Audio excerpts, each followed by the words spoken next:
So let me take a moment to introduce Tom Rich. He's spoken several times to our group and delighted to have him back.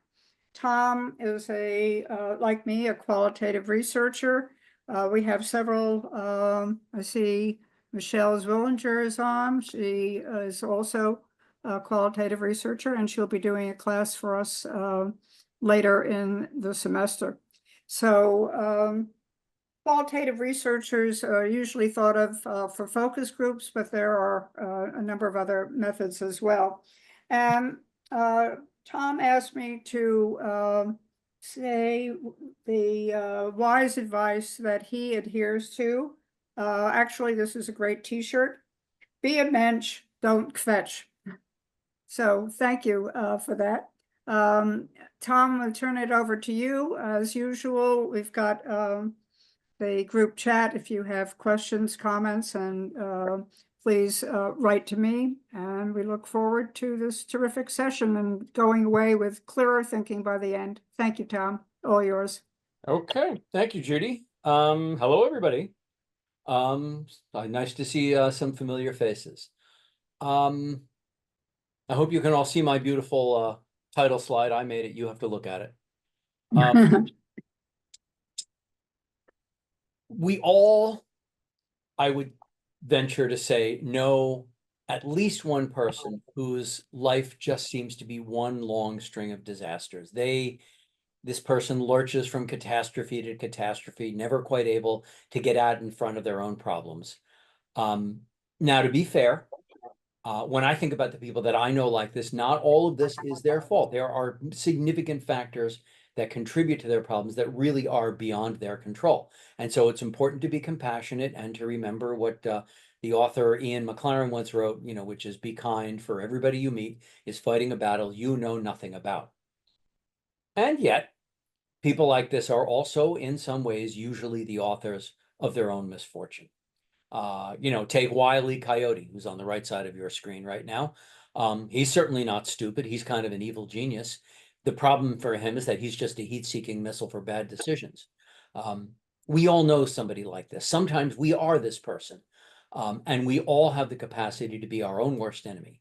And the way we generally do this is with poor thinking. Oops. Hold on. I can't find my cursor. There it is. The Titanic disaster, we all know about it. It was the result of a truly remarkable string of episodes of flawed thinking. If the people in charge of launching this ship had thought just a couple of things through just a little bit better, there probably would have been a lot less loss of life. And if they thought a couple more things through a little bit better, maybe the whole thing wouldn't have happened at all, and the word Titanic wouldn't be cultural shorthand for catastrophe. So poor thinking can carry a pretty high price. So what are we talking about here? We're talking about cognitive skills. And I think that there are three essential cognitive skills that drive a lot of the outcomes in our own lives. Those are critical thinking, decision-making, and problem solving. I've got them listed here as separate items, but don't really think of them as being three entirely separate skills. They're all part of a process of deliberate, careful, rigorous cognition, and the lines that separate the three can be very, very blurry. I will also say that we all need to have some humility with respect to these skills. Very few of us, maybe even none of us, do these things as well as we would like to think we do. Well, there we go. And so we can all, every single one of us, get better at these things. And that's what I'm going to talk about after a little bit of background.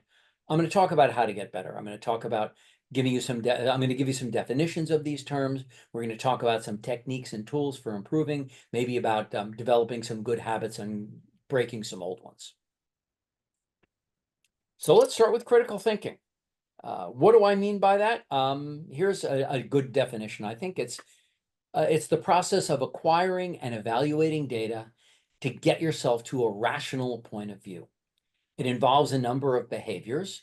among them questioning assumptions, identifying biases, considering multiple perspectives, sometimes perspectives that are genuinely in conflict, and using evidence and logic to arrive at well-informed conclusions. I think that it's worth pointing out that we don't like to do any of those first three things. We really don't. They're hard work. They're uncomfortable. We try to avoid this stuff. But a lot of the challenge, therefore, is pushing past that.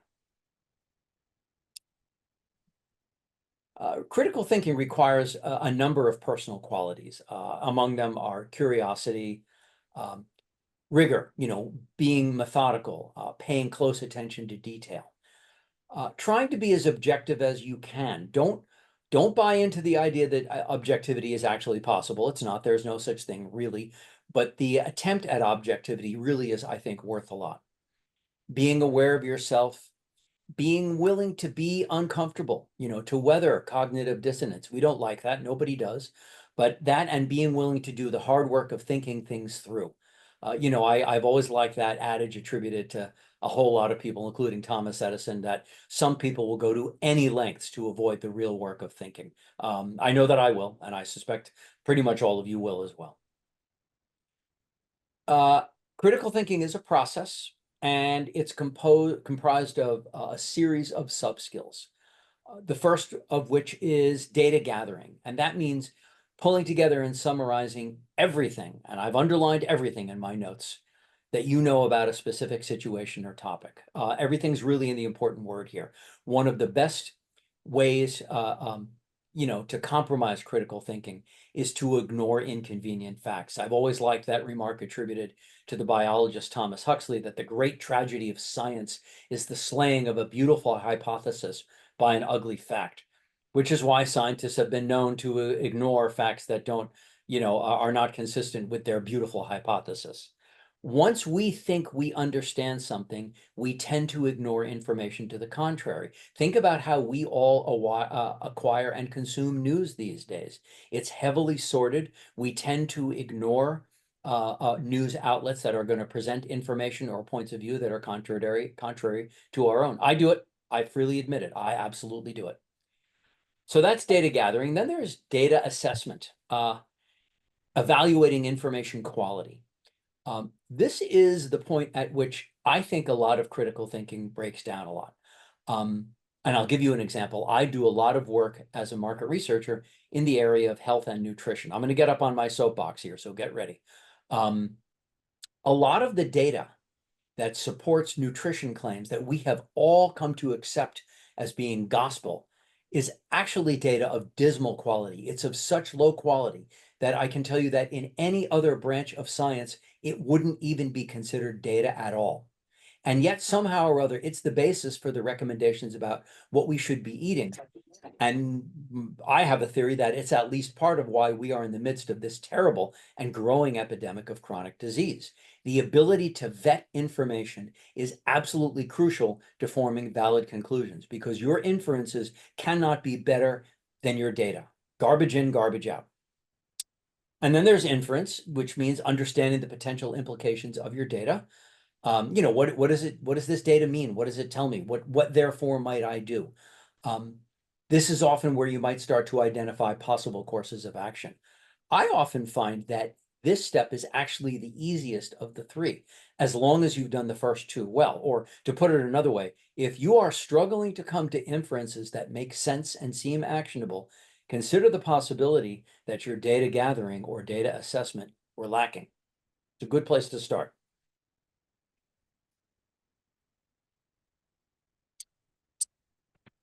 That's critical thinking. Let's talk about decision making. I'll start with the definition again. I always seem to start with definitions. Maybe that's how I think. I would say decision making is a process of choosing among possible approaches based on analysis and reasoning. It involves evaluating available information, considering potential outcomes, and then selecting the most appropriate option that will hopefully get you where you want to go. Oh, I already did that. Okay. It's a process. Again, it includes a number of key steps. It doesn't always have to include all of these, but it might. First of all, simply realizing that you need to make a decision is a good place to start. Identifying alternatives or the various decisions you could potentially come down on. Considering the outcomes potentially of those various decisions that you could make. It's very important to establish your priorities, considerations that are most important to you. You know, do you want to maximize your investment return? Do you want to protect your assets? Do you want to invest in ethical companies? All of those are worthy goals. You got to pick one, and that'll help lead you toward a decision. Identifying and interrogating your intuition, I think, is really important. Is your gut telling you something? You know, is there a decision that you're kind of hoping you're going to arrive at? And if so, what does that mean? Have you identified that something that's just a bias on your part? Or is this the voice of experience actually telling you something important? Could be either one. It's important to think about what your gut's telling you and how much you want to pay attention to it. Understanding the timing. When does this decision need to be made? If it doesn't need to be made now, should you make it now? Then you go ahead and make the decision, hopefully.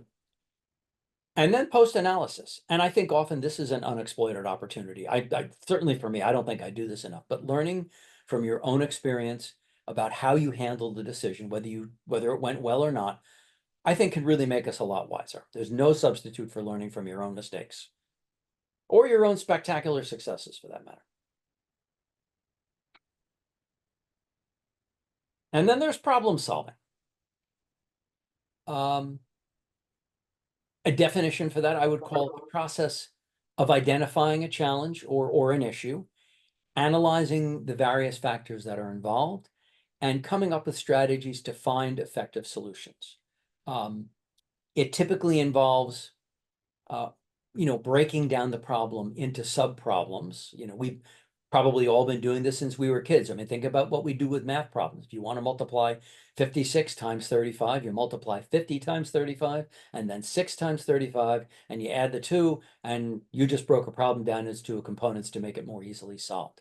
We can do this with probably just about all the problems we're faced with. Understanding each component separately. You know, you're out of money, and it's 2 weeks until payday. You know, what does that really mean? Are you spending money faster than you expected? Are you buying more? Are the things you're buying just more expensive? What kind of problem are we talking about here? And then exploring possible solutions, you know, selecting the best course of action to resolve that. Again, I think problem solving can be thought of as a process. It's important to remember that as a process, it's pretty closely related to decision making, but I think it's much more about the approach, you know, than the choice. You know, put another way, problem solving might involve decision making, and decision making might involve problem solving, but not necessarily. Sometimes these two things go together and sometimes they don't. Put another way, a decision isn't always the solution to a problem. So let's talk about, you know, what the process includes. First of all, you have to identify the problem, and you have to identify it in a way that's clear and actionable. You know, like I said before, it's 2 weeks until payday. I'm already out of money. Then you have to understand the problem, which really to me means getting at the root cause. You know, I'm out of money. Maybe that's not really my problem. Maybe that's just a symptom of my problem. Maybe the root cause is that I've been eating out too much, or I have a gambling problem. I bought a house I can't really afford to live in, or, you know, maybe something just unexpected or unforeseeable happened. Regardless of the reasons, you know, once I've moved past sort of the proximate problem, the symptom of the problem, to the root cause of the problem, then I can really start affecting, you know, solutions that might actually solve the problem. You know, I talked about the crisis of chronic disease that we have, really not just in this country, but all around the world. And you could make a pretty compelling argument that one of the reasons that this crisis has been growing since around 1980 and shows no sign of slowing down or stopping is that nobody seems to be identifying and addressing root causes. We are simply treating symptoms, and we're wondering why things just keep getting worse. Then there's generating solutions, coming up with some possible, brainstorming possible strategies, that could get you where you need to go. This is where creative thinking can really be helpful. And we're not going to talk about creative thinking today, but it's a great thing to explore on your own. Looking at your options, assessing them for feasibility, for advantages and disadvantages, possible costs and possible benefits. And then again, like I talked about with decision making, post-analysis, reviewing the outcomes, seeing how effective your solution really was. Did it actually solve your problem? Problem solving is a critical skill. You find it in almost every field, mathematics, business, science, engineering. All of us can benefit from improving our logical and creative reasoning. And I think that problem solving is a particularly urgent problem today. Certainly is in the United States. I mean, as a country, we seem to have been completely unable to solve a whole series of intractable problems, really long-standing problems. Here's just a few. How long have we been fighting about immigration? Since maybe the 90s, maybe longer? How long, we've passed no meaningful legislation on immigration in decades. We've known about climate change since the 1970s. Have we done anything? Yeah, maybe a little. I'm going to sound like a broken record, but here we go. I have alluded to it a couple of times already, but chronic disease is a growing and acute problem all around the world, and certainly in this country. Obesity, diabetes, heart disease, cancer, autoimmune disease, mental health disorders, the list goes on and on. None of these problems are getting better. Presidents since Richard Nixon have been trying to sort out our healthcare system, particularly health insurance, but not just that. Nobody's had any luck. Income and wealth inequality have been getting steadily worse since at least the mid-90s. It's caused significant social and political dysfunction, and yet it continues to get worse. In fact, I don't know what you've noticed. I don't see anybody in Washington even talking about it.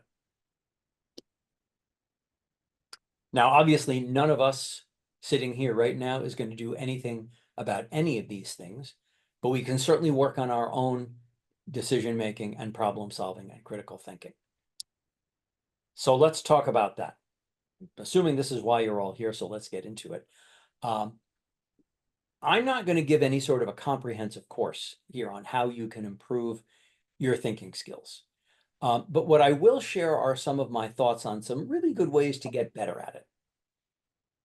And so I'm going to get into things like assumptions and how to think about assumptions, how to approach them. We'll talk about barriers to clear thinking. There are a lot of them. The more I researched this, the more I came up with. And then I'm going to share some techniques, some tools, some ways to build your skills. So let's start by talking about assumptions. I've got a bunch of things I want to say about assumptions. The first one being that assumptions can be your best friend or they can be your worst enemy. And we're going to talk about that. As I've mentioned before, we don't like to challenge our own assumptions. We don't like to change how we think about things. I think, certain types of groups of people have a harder time with this than others. There's a trope out there that the older you get, the harder this gets for you. I don't see any evidence for that. As a market researcher, when I test people's ability to accept and internalize new ideas, I don't see personally that. So the fact that most of the people here are not super duper young, I don't think. Nicely put. Nicely put, yes. Well, I've learned tact, if nothing else. My experience is that should not be compromising your ability to challenge your own assumptions. I will share with you, I'm a market researcher like Judy. I talk to all kinds of people about all kinds of things. And I'm going to insult somebody right now. I know I am, but I'm going to do it anyway. I would say the people whom I have encountered who have the hardest time changing how they think about things are doctors. And that's all I'm going to say. Not nurses. Can't we ask you though, why do you think they're the hardest? Are they just too arrogant or what? I think, I will tell you that I have asked doctors this, both in personal settings as well as professional settings. And a number of them, will say, yeah, no, I'm not. I'm perfectly capable of challenging my assumptions. I've just never seen anything that makes me think I should challenge any of my assumptions. But some of them will be honest, and they'll talk about how in medical school, they're not, thinking skills really aren't stressed. Um, Rote memorization seems to be the order of the day. They don't really get rewarded for questioning things and stuff like that. Now, I suspect that that's not true at every medical school, but I've heard enough doctors say it that I suspect it's at least true it's in some medical schools. And if we have any healthcare professionals in here, I'd love when we get to Q&A time, I'd love to talk about this more if anybody has any thoughts on this, even if it's to tell me that that I'm crazy, I'm totally wrong about this. Not wanting to challenge our own assumptions, it's worth pointing out, is an evolved trait, and it's not going away. There are significant evolutionary advantages that evolutionary biologists can tell you about, to this characteristic. So the fact that you don't like to change how you think about things, you don't like to even consider information that might call into question the assumptions that you hold to be true, is hardwired into you. And so it's really important to be aware of this predisposition. Just being aware of it is valuable. If you are consciously aware of it, if you're honest with yourself about it, I think it's less likely that it can compromise your thinking. I will tell you, one of the things that I do as a market researcher, anytime I begin a study, is I write down my own assumptions. My own assumptions may be about the client company, about the category they're doing business in, about the research questions that I'm, being assigned to explore. Maybe if we're looking at a bunch of, say, new product ideas or something like that, which ones I think are going to be the dogs and which ones I think are going to be the stars. I find that when I pick up a pen and write that down on a piece of paper, it helps me stay aware of it. And I hope it makes me less likely to be controlled by it. I will also do this with my clients if I think there's an opening. If at the kickoff call for or a planning meeting for a research study, if I think there's an opening, I'll say to everybody, hey, let's all talk about our ingoing expectations here. What do we think we're going to hear? What are we hoping we're going to hear? What are we afraid we're going to hear? What are the decisions we hope we can see our way clear to make once this thing is all done? So just getting your assumptions out on the table, I think, is really valuable. A few other things about assumptions. Let's talk about null hypotheses. The null hypothesis may be the most important assumption that you have to think about when you're facing any kind of critical thinking or decision-making challenge. So you need to choose it well. So first of all, what do I mean by the null hypothesis? It's the default position. It's the thing that needs to be disproven. And within the context of the scientific method, when you identify something as being your null hypothesis, then proper scientific practice says that your job now is to do everything you can to disprove that null hypothesis, and you do that by looking for non-conforming data, for facts that your hypothesis cannot explain. The null hypothesis identifies where the burden of proof is, and basically the null hypothesis does not have the burden of proof. It's whatever your new hypothesis is that's trying to disprove the null hypothesis. That's where the burden of proof lies. The null hypothesis is, I say here should, maybe that's not the best choice of word, but it's usually a conservative hypothesis. It usually represents the status quo. It usually represents what you've been doing all along.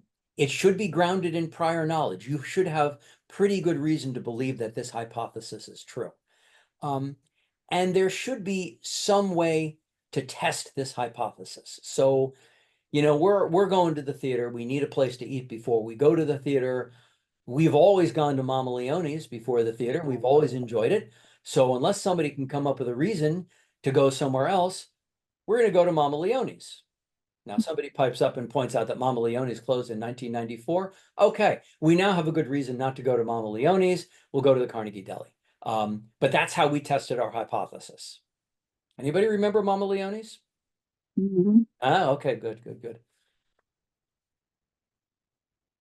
All right.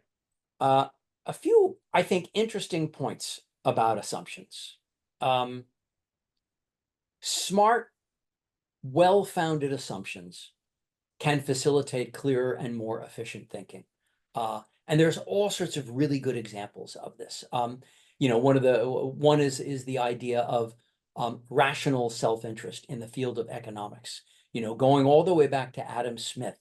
He began, formulating his theories about how markets function with the assumption of self-interest, that people will act to improve their own situation. Now, he defined utility very tightly as just economic utility. Economists since then have been broadening their definition of utility, but the principle remains the same. In general, if you want to understand how a market acts, you should assume that people will act in their own self-interest. It's not true 100% of the time, but it's pretty close to 100%. And by adopting that as an assumption, you're probably going to make your thinking a lot more efficient, and you're pretty likely to arrive at a good answer. Another one, I talked to somebody once who is an employee at the UN and worked on the Universal Declaration of Human Rights. And one of the things that he told me is that they began that whole process of creating that document and the policies around it with the assumption that there is such a thing, which is not completely uncontroversial, but they, with the assumption that there actually are universal rights, universal things to which we are all entitled. That's where they began, and it got them, they believe, to a pretty good place. There we are. Changing your assumptions based on new information can lead to some really brilliant insights. And a good example to me of that is the whole concept of geological time. From the years roughly 1815 to 1830, as I understand it, there was a real revolution in the science of geology. In fact, you could argue that the science really emerged during that period of time, led by most notably the Scottish geologist Edwin Lyells. And during that period of time, our understanding about the age of the Earth changed dramatically. We began there thinking that the Earth was somewhere between 5,000 and 10,000 years old, and we ended up understanding that the Earth is literally billions of years old. Lyells had a buddy, a young fellow by the name of Charles Darwin. And when Darwin came to understand that the Earth is not 5,000 years old, but rather a couple of billion years old at least, I think the number now is 4.3, he realized that he could completely rethink assumptions about the emergence of life on Earth. Because evolution, which is what he came up with, by natural selection, is a process that takes place very, very slowly. You're not going to make evolution happen in 5,000 to 10,000 years. The conventional thinking is that for a new species to emerge from an existing species takes at least 100,000 years. So all of a sudden, Darwin realized he had literally billions of years for life to become the way it was at the, in the mid 1800s. And that change in information led to a change in fundamental assumptions, and ultimately to what I think is a pretty brilliant insight. Likewise, insightful challenging of fundamental assumptions can lead to some brilliant insights. And I'm going to stick with evolution here. It's a topic I've always found interesting. And we'll talk about the gene-centered theory of evolution, which emerged in the mid-1970s. This is a time when the field of evolutionary biology was in a bit of a state of crisis. Evolutionary theory wasn't really working all of a sudden. They were struggling, biologists were, to make the theory work within the context of mathematical modeling. And so the gene-centered theory emerged at this point. It's associated most prominently, but not exclusively, with the evolutionary biologist Richard Dawkins. And what Dawkins did, which I've always thought was just brilliant, is he challenged an assumption that was so fundamental that it was something that biologists didn't even think about consciously. And it was the assumption that evolution, at its basis, is a process by which organisms adapt to their environment and become ascendant in that environment. And the mechanism by which that process of adaptation happens is genes. Genes are the mechanism. Dawkins questioned that assumption that, like I said, was so fundamental, nobody even thought about it consciously. And he said, you know something, we've got that backwards. And that's why the mathematical modeling isn't working. Evolution isn't a process by which complex organisms adapt to their environment, with genes being the mechanism. It's a process by which genes adapt to an environment and become dominant and ascendant. And the mechanism by which that happens is complex organisms. It's us. So we are not the end product of evolution. We're simply a vessel. So, again, get over yourself. You're not that important. I had a biology professor in college who once said that once he learned this, he went into a state of depression that lasted a year. But then somehow or other, I guess he pulled himself out of it.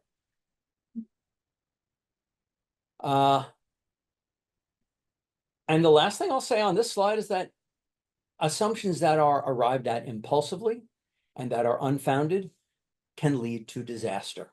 And let's talk a little more about the Titanic. There were a whole host of bad assumptions that facilitated this thing. One most prominently was the whole idea that a ship can be unsinkable. Any, halfway competent maritime engineer at the time would have told you, not true. Any ship can sink. You just need to create the right set of conditions. But the people who ran the White Star Line just believed their own press, their own marketing BS, and operated accordingly. Another one was the assumption that speed is king. They were absolutely, at that shipping line, committed to having ships that could get from Southampton to New York the fastest. And even if they could shave just a few hours off the time, they felt that that would put them in an advantage position over competing shipping lines. That was not true. And in fact, in the congressional hearings after the disaster in 1912 and 1913, executives from other shipping lines made that very clear. Speed was important, but it wasn't the most important thing. And most passengers saw speed as a trade-off with safety. The folks at the White Star Line thought they knew better. And that's why we're all looking at this rather poignant image right now.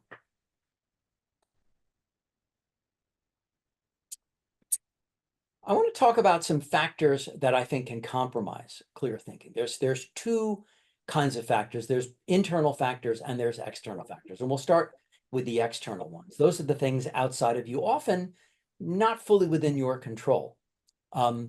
Social and family structures. I know some families right now where even suggesting that other family members should rethink their thoughts on the presidential election is inconceivable. Can't even bring it up. The family members simply will not tolerate even broaching the topic.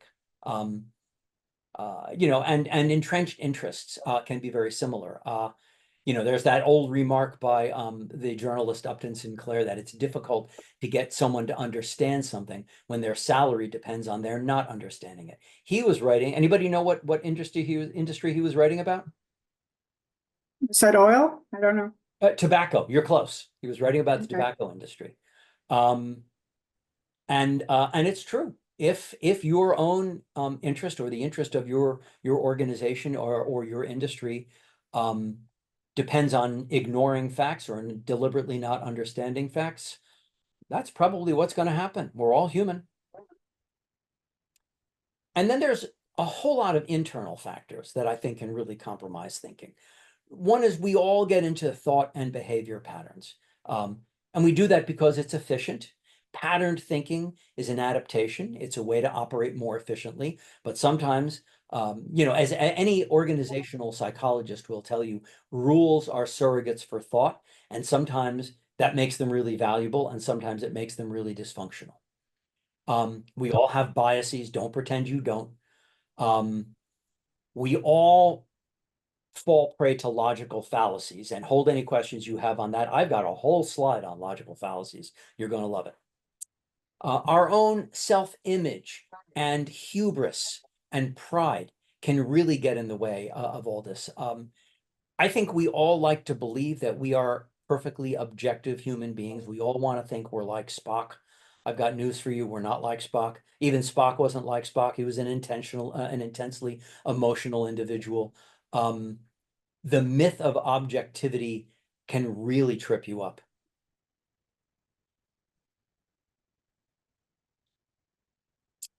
Also pride, by the way, just not being willing to admit that you're wrong. We're all like that. Don't think you're immune to that. Being, attitudes toward risk. It is possible to be too risk averse. It is possible to be reckless. It's a difficult balancing act. I'm not going to tell you it's an easy one, but it often can get in the way of thinking clearly. Relying too much on intuition. I think intuition is really cool, and I think it can be really valuable. But I think it's also important to be skeptical of your own intuition, because intuition sometimes is one thing and sometimes it's another thing. Sometimes intuition is just your brain processing information very, very quickly based on a huge amount of prior experience. So you look at a situation and you realize that you've encountered this situation or situations exactly like it many, many times over the course of your life. And so you're pretty sure what's going on here and pretty sure what you should be doing. Sometimes that's what intuition is. Sometimes, I'm going to quote my dad, sometimes intuition is just being lazy. Sometimes it's just being too lazy to think something through. And so you just go with your gut. It's quicker. My dad, when he made that remark, by the way, was talking about George W. Bush, a president whom he liked. But then when Bush started talking about Vladimir Putin and how he looked in Putin's eyes and saw into his soul and made the intuitive judgment that Putin was a guy we could do business with, my dad's head nearly exploded. May he rest in peace. And then not seeking the help of others.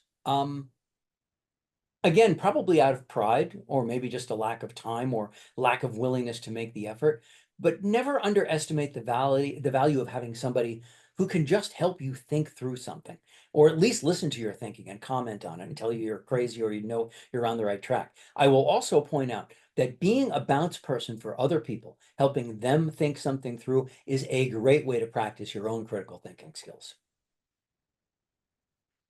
Let's talk about logical fallacies. This is a topic I've always found really interesting. An awareness of these can be your secret weapon for better thinking. Logical fallacies are errors in reasoning that can undermine the logic of an argument, and being able to recognize them is crucial for effective critical thinking. I make a point of looking for them in my everyday life, and I see them absolutely everywhere. And once you learn to recognize them, you will too. You'll see them everywhere. I'm going to give you a bunch of common ones. There are literally probably a couple of hundred of these that, philosophers and other people have identified over the years. The false dilemma, the either or, presenting only two options when obviously more options exist. Either you're for us or you're against us. Well, maybe I'm somewhere in the middle. Circular reasoning, where the conclusion of an argument as is accepting that as proof of the argument without any evidence. The old one is that God exists because the Bible says so, and the Bible is true because it's the word of God. It's circular reasoning, very convenient, but it's a logical fallacy. Generalization, particularly generalizing too hastily, making some kind of broad conclusion on the limited or insufficient evidence.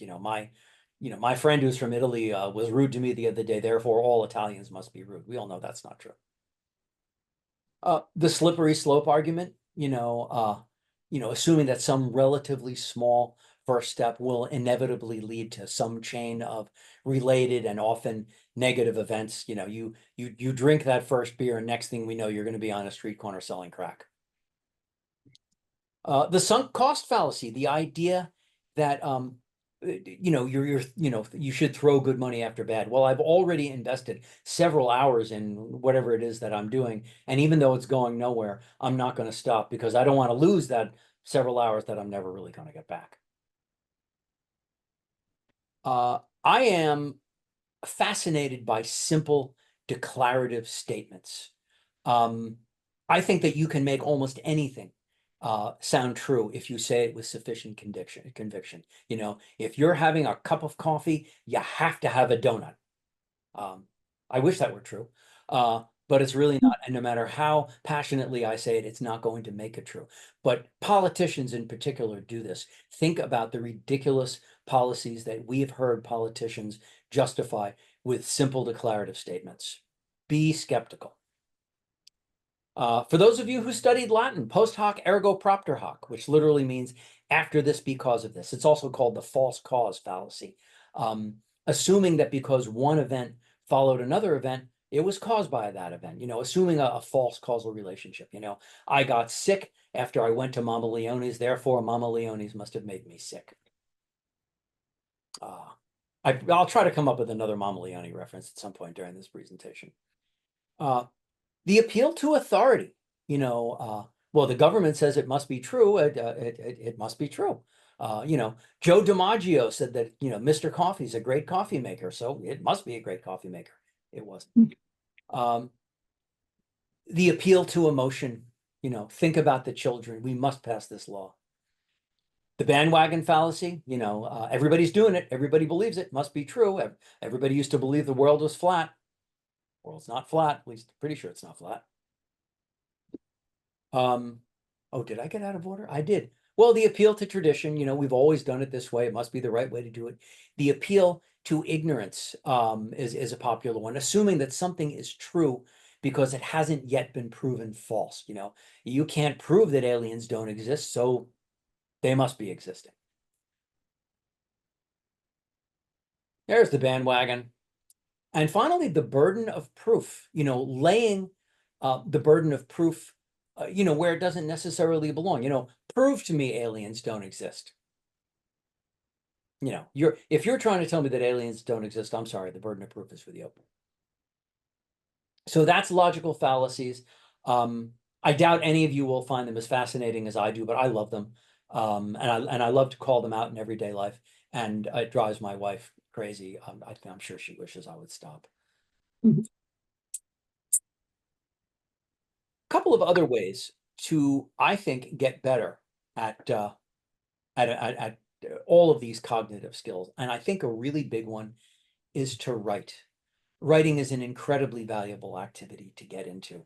Writing is thinking. I've always liked the remark by the historian David McCullough, which is something to the effect of writing is thinking, and that's why it's so hard to do it well. You know, whenever I have something that I need to think through, I will often write it out.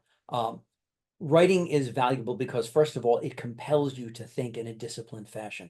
When you put something on paper and then you read it back, if your thinking isn't clear and logical and what you're saying doesn't hold water, it's probably going to be immediately apparent.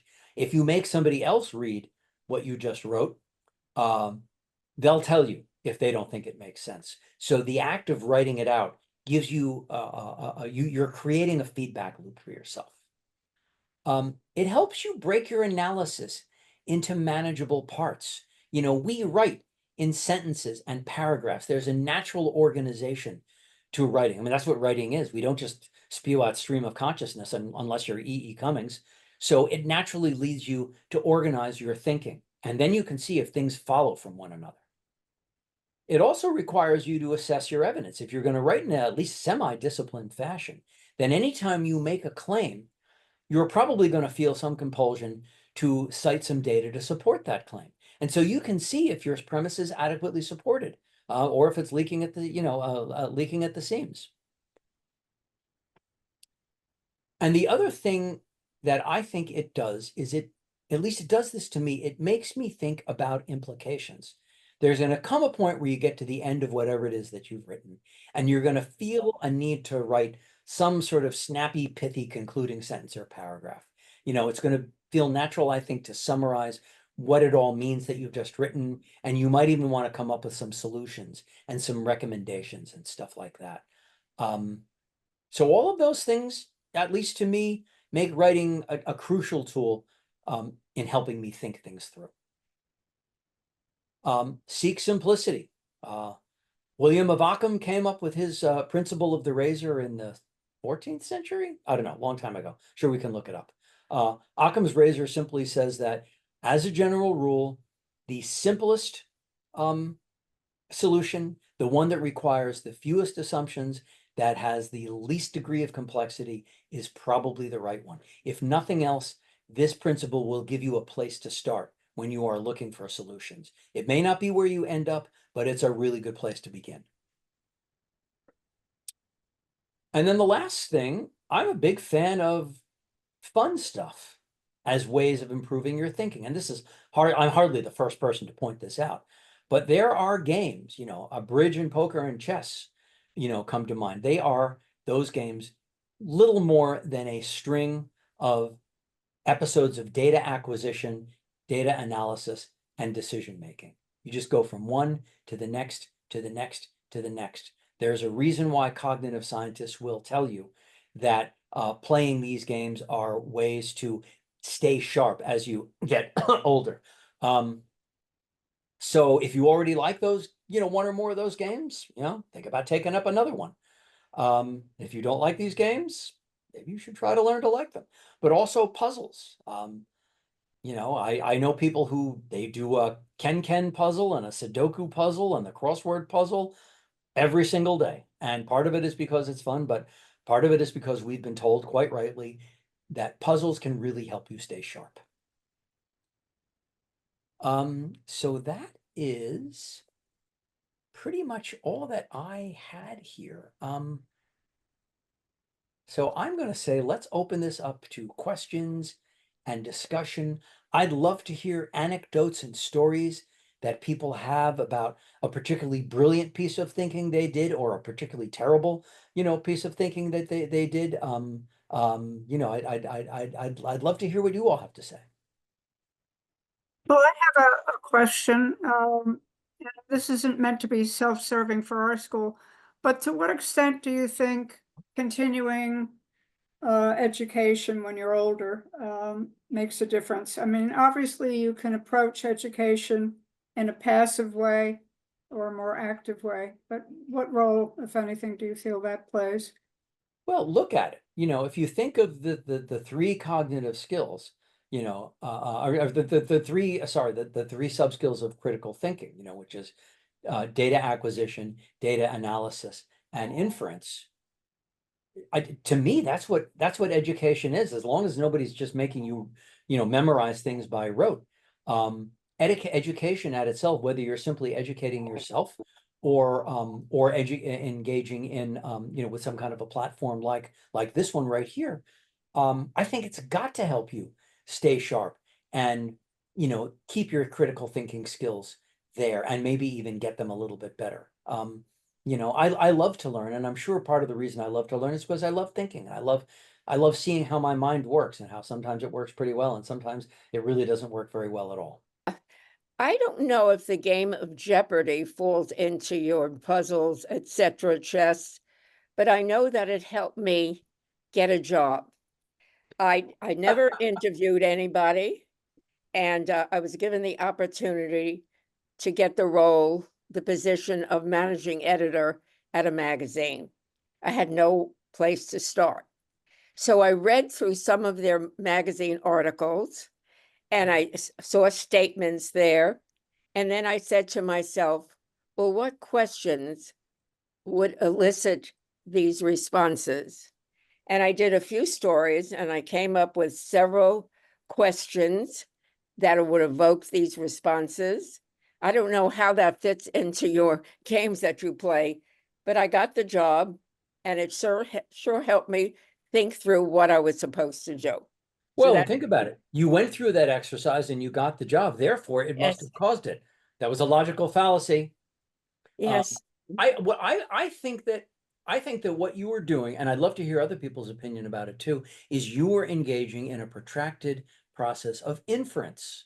You looked at a piece of writing and tried to, extrapolate what yes. the question was that led to, the author of this piece having written what they wrote. I think that's definitely a cognitive skill. Okay, thank you. No, do you feel better? Yes, I do. I knew I was doing the right thing because I got the job and I did well at it, but then it helped me get the job. But, it's something I never did before, and I must say I've done it since. I like your suggestion about writing things out. And I think also just trying it out, rehearsing, and you cover this with a friend, a partner, somebody who won't be nasty to you, but will also tell you when something's just not working at all. Right. And you can say, Right. okay, let me explain. This is what I have in mind. And they can say, I don't get it. Or doesn't make sense to me that you said that or whatever. So if you feel somebody's not putting you down as a person, somebody you trust, but they can be honest with you in a good way, I think that's great. I've got another way that I like to use writing that I think is closely related to this. And that is if I feel like I'm approaching some kind of difficult conversation with another person, I like to write out my thoughts. I find that that helps me say what I want to say to this person in exactly the way I want to say it. In a way that in however confrontational or direct or tactful or whatever it is that I want to be, writing it out in advance, I think really helps me. And it also helps me avoid saying the things that I don't want to say. It helps me remember to make the points, all the points that I think I want to make. Mhm. And I think that that's essentially, for me, that's a process of thinking an episode through in advance. And I've always found that to be a helpful thing to do. Question is, as we age, I seem to be forgetting things that I shouldn't. Sometimes they're even common things, names of people who I know, and I don't know, facts, and everybody says, oh, you'll think about this, or you'll remember at 2 o'clock in the morning, of course, what you were trying to remember. So my question is, I always see these commercials to take these things to help your mind, Prevagen and these type of things. Is there any validity to doing these things? I look, I'm not I'm not in any way an authority on this. I will tell you this. If there were actually good evidence, from, randomized controlled clinical trials, that these products actually do what they say they do, Mm-hmm. I'm going to go out on a limb and say that we would have seen that evidence and we'd all know about it. Right. So I would say be skeptical. I can tell you, cognitive scientists have been saying for a long time that simply challenging your mind with games and puzzles and stuff like that. There is also a pretty well demonstrated link between nutrition and cognition. So eating a good healthy diet, understanding that your brain is 73% fat. Make sure you get enough fat in your diet. Make sure it's good fat. Oh, I'm getting enough fat, that's for sure. Excellent. Thank you. Okay, now, first of all, we have to dispel your assumption that none of us knew Mama Leone's, because the parent company that owned my husband's company owned Mama Leone's. Really? At Restaurant Associates, his company was Sports Plan, and Restaurant Associates, their first purchase was Mama Leone's, which has Wow. nothing to do with anything except my dispelling your assumption. But one of, I guess I went through life, I've had several careers. Regularly, I'll say I've been successful at them, and I never knew how to do any of them. I really went into fields that I knew nothing about, with the assumption that I probably would learn, and was successful in all of them. I think that was the one big assumption. The second biggest assumption that I think about is when Trump became popular, I said, I thought I understood this country, and I never did, because I did work for a congressman who ran for Senate, and I did work in television, and I really think that I had a good understanding of this country, and that was a really, really false assumption that I think many of us share. But Rita, Tom may not realize, just celebrated her 100th birthday. How have you managed to continue such clear thinking? Because Yeah. I would definitely pat you on the back for that. Is there some way you purposely go about it? Well, thank you for the clear thinking. I haven't the faintest idea. Okay, so What she that does. was a good fuzzy answer. I was fascinated by what you said about evolution. And the first thing I wanted to ask you was, what is the name of the best book by Dawkins that I could read that Yeah. explains The Selfish Gene. the selfish gene? Okay. And So- he's a wonderful writer. Richard Dawkins is kind of a hero of mine. And one of the many things I admire about him is that, my God, I wish I could write like he does. The Selfish Gene is a fascinating book. I think it was written in 75, 76, and it's every bit as interesting and fresh today as it was. I can't recommend it highly enough. Great, thank you. I just recently read The Beak of the Finch, and I realized that I had the wrong idea about evolution, that animals would adapt to a change to an environment and change over time. And they don't. And there they watched as I'm sure you know, of course you know, that it was the environment that changed on the Galapagos Islands. There was a drought.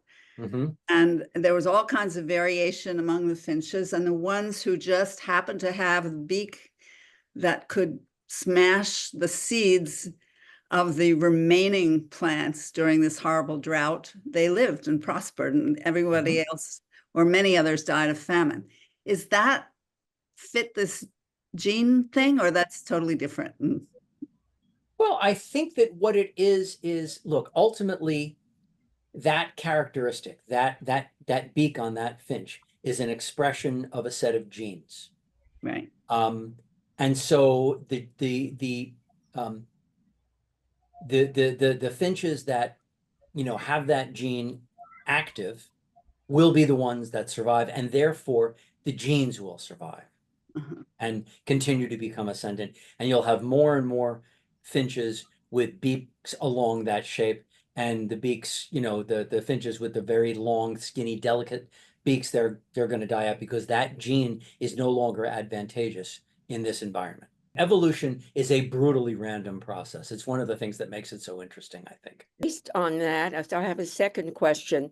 What it is about human beings that our genes have changed to supersede or take the place of other creatures that existed before us. I can't imagine what that be. They had mouths, they had eyes, they had noses. Is it the brain that changed? Would that be a gene? I find this very fascinating. I really do. I never thought of it that way.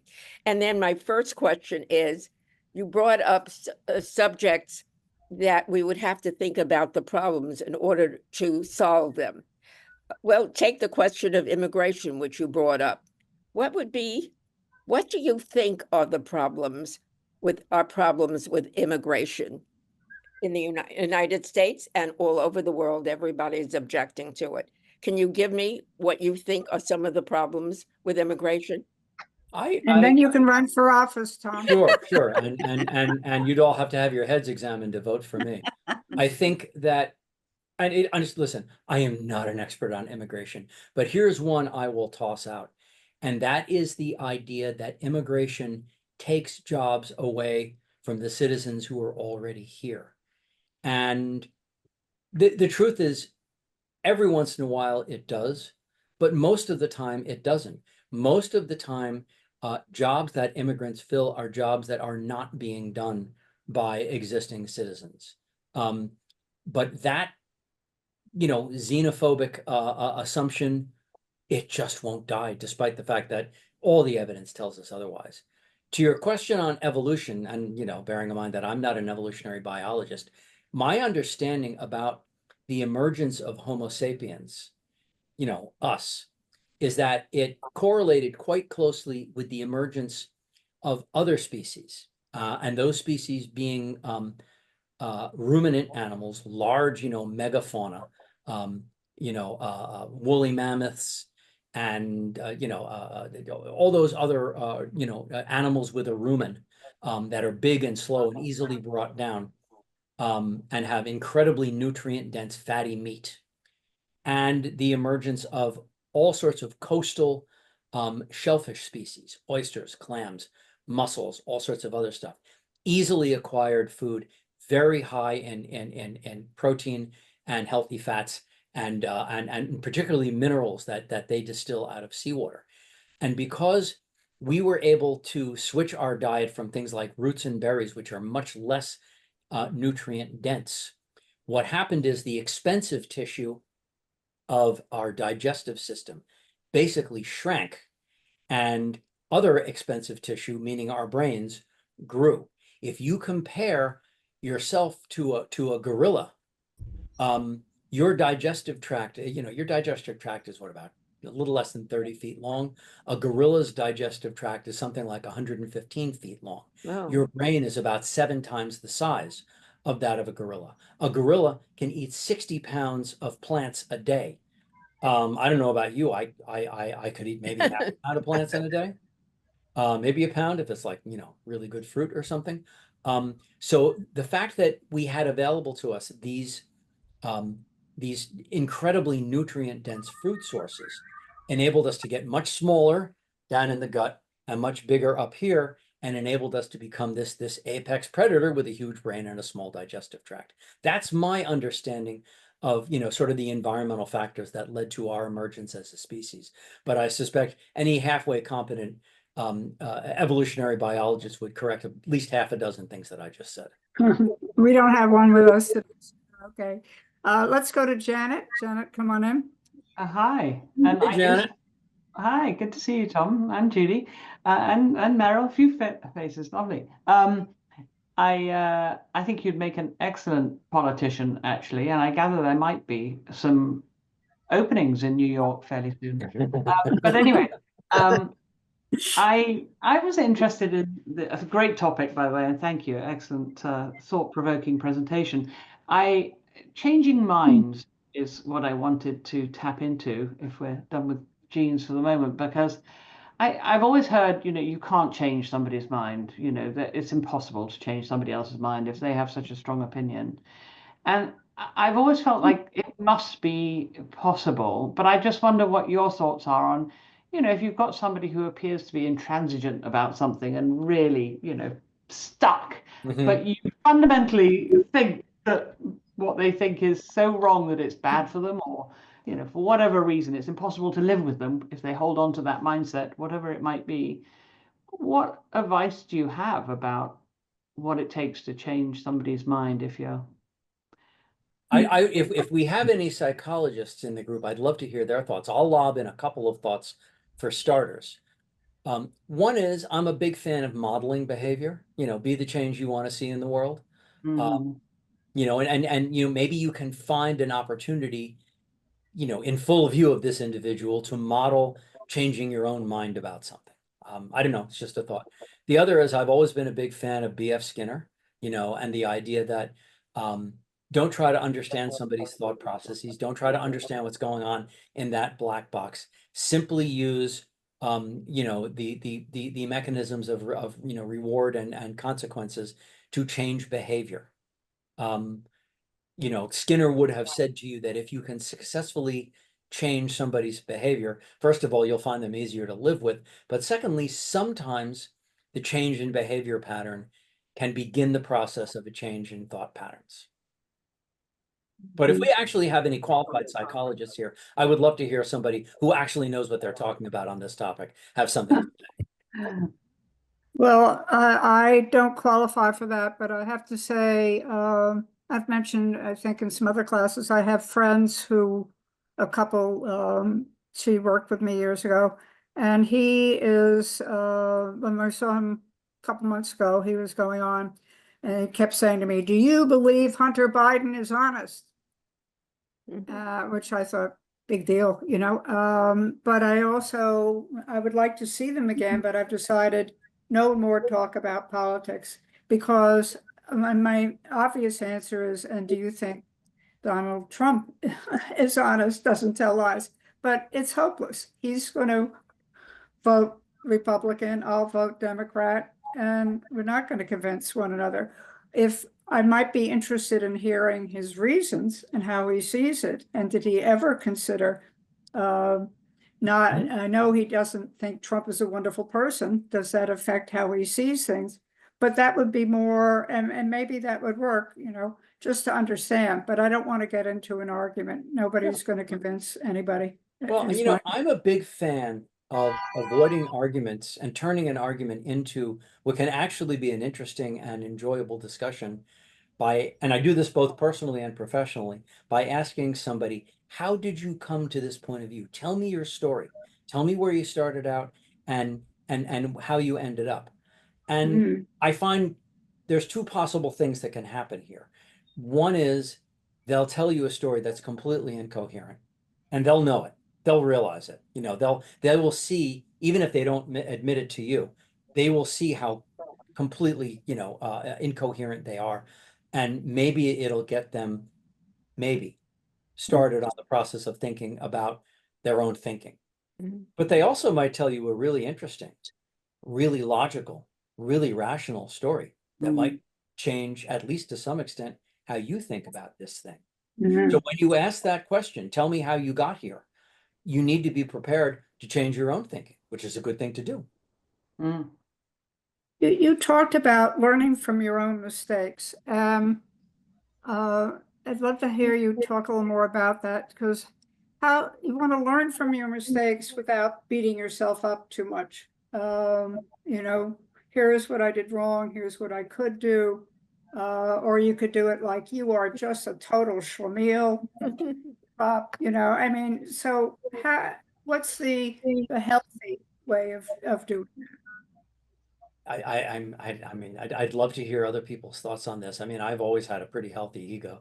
I find myself able to forgive my mistakes pretty easily. I know that, you know, none of us is Ted Williams. You know, not only don't we bat 1,000, we don't even bat 400.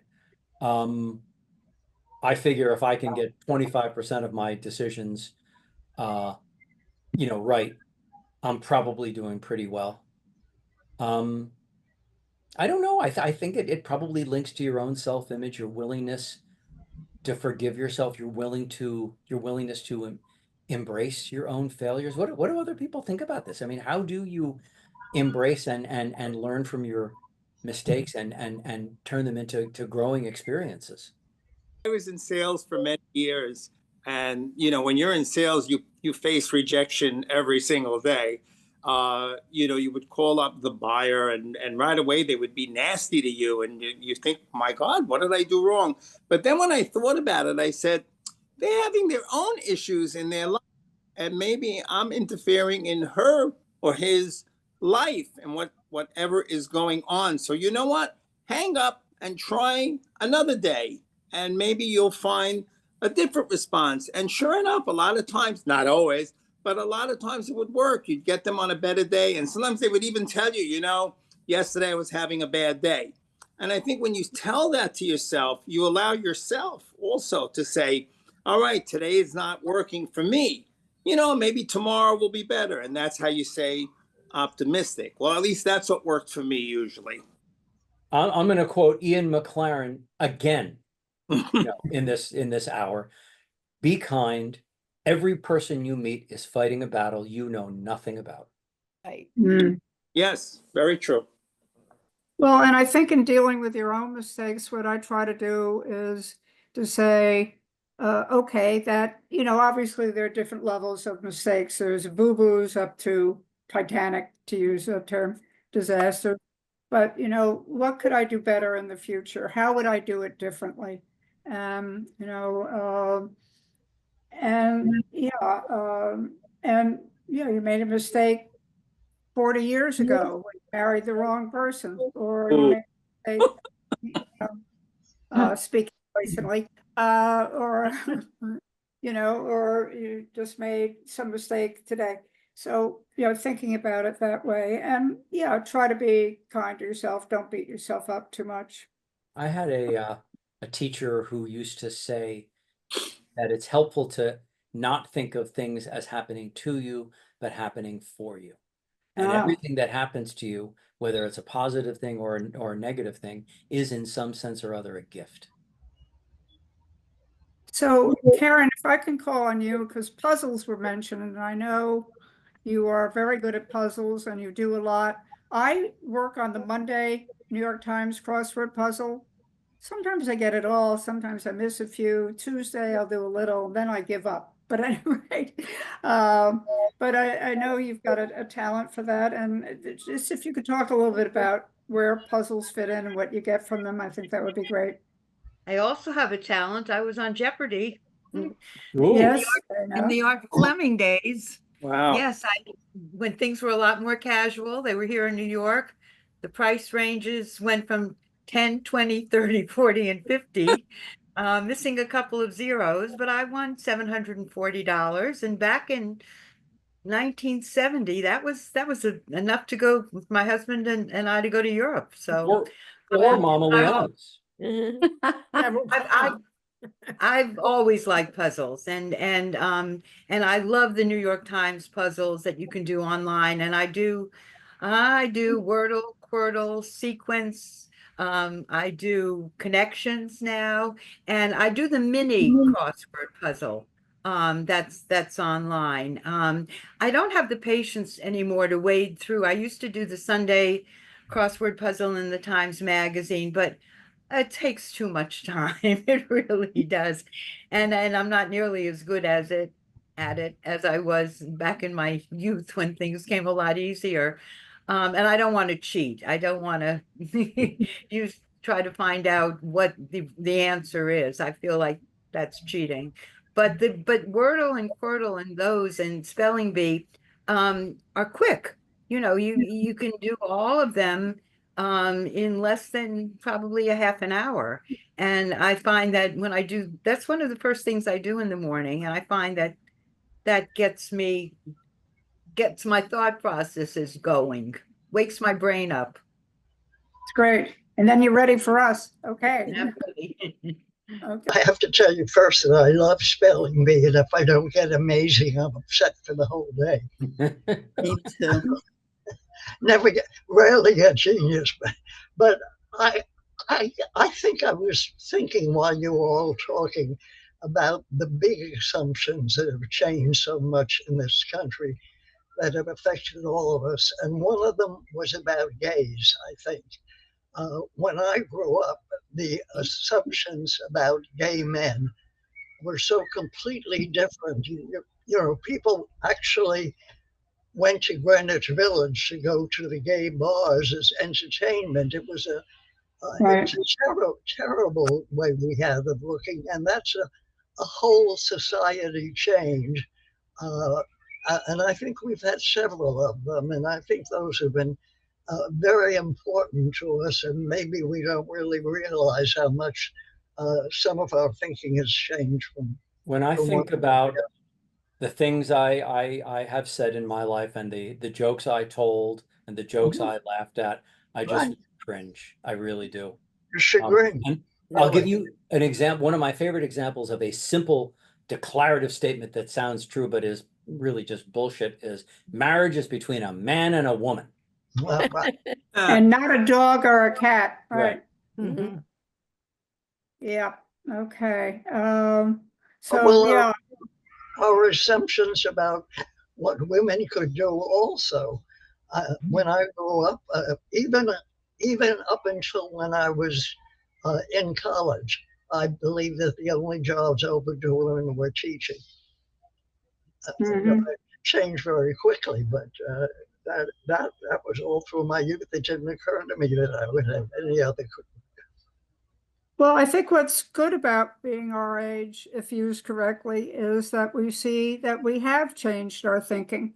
And maybe we forget about the way we used to think years ago about gay people or things as well, even about our own gender. But that we have evolved and that we should continue to evolve. Janet added a note in chat, as long as we can avoid Project 25 being implemented, maybe we'll be okay. Tom, this has been a great class. I think you've given us a clearer view of clear thinking and also ways of approaching it, which is very valuable. And I think I'm optimistic that all of us can benefit from that. So we thank you very much for everything you did. Thank you for the opportunity. I'll throw out one other thought about how to challenge yourself and challenge your mind, and stay sharp. Do something like this. I find my most valuable learning experiences are having the opportunity to teach something to people, to others. And so I always appreciate the opportunity. And we're going to call on you again. And to our emeritus members who are here, Michelle, I know you'll be speaking later in the semester, and we look forward to that. We always welcome other people who'd like to speak. So thank you, Janet, who wrote a thanks, Tom, for sharing your thoughts and wisdom, and thank me for hosting. Really appreciate it. Okay, take care, everybody. Here's to a clear thinking. Bye, everybody. Bye-bye. Take care. Thank you very much. Right.